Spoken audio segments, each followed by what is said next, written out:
నువ్వు నా మాట వినడానికి ఇక్కడికి వచ్చావు అంటే నీకు నా మీద ఉన్న ప్రేమ నిన్ను ఇక్కడికి తీసుకొచ్చింది. నీ గురించి నాకు మాత్రమే తెలుసు. నువ్వు ఈ ప్రపంచం కోసం పుట్టలేదు అని. నువ్వు నావాడివి. నేను నా అనుకున్న వాళ్ళని సుఖాల్లో ముంచుతాననుకున్నావా? నిన్ను నోటికొచ్చిన మాటలనేవాళ్లు, నీపై నిందలు వేసేవాళ్లు వారి చెడు కర్మ వల్ల గుడ్డివాళ్లైపోయారు. నీ నిజమైన రూపం ఎలా వారికి కనిపిస్తుంది? నువ్వు బాధపడనవసరం లేదు. ఎందుకంటే నాకు తెలుసు నువ్వు ఎవరు అనేది. నీ కర్మ లెక్కలు అన్నీ చూసేది నేనే. నువ్వు సుఖాలడుగుతావు, కాని నేను నీకు దుఃఖమిస్తాను.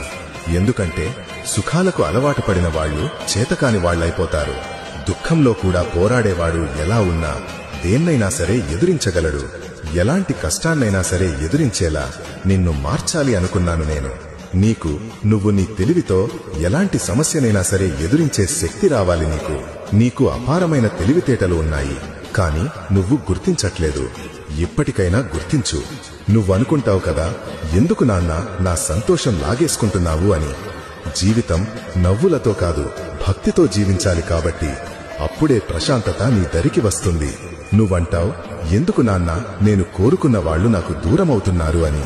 నువ్వు కోరుకోవాల్సింది సమయం బట్టి మారిపోయే మనుషులని కాదు, నిన్ను అజయుడిగా నిలపాలనుకున్న నన్ను. నువ్వు నా మీద ఆధారపడాలి అని.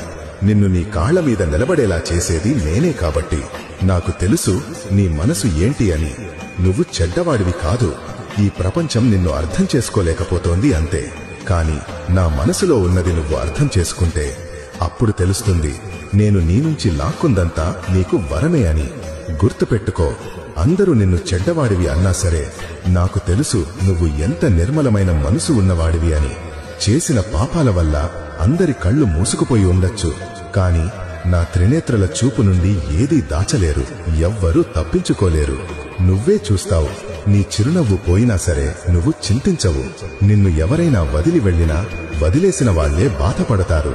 నిన్ను మాటలు అన్నవాళ్లే అవమానాలు పడతారు. లక్షల మంది నిన్ను చిన్నచూపు చూసినా నా దృష్టిలో నువ్వు ఎప్పుడూ ఉన్నతమైన స్థానంలో ఉంటావు.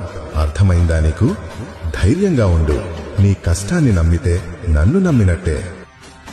శివయ్య ఆశీర్వాదంతో కష్టమైనా సరే ఇష్టంతో ఈ వీడియో చేశాను.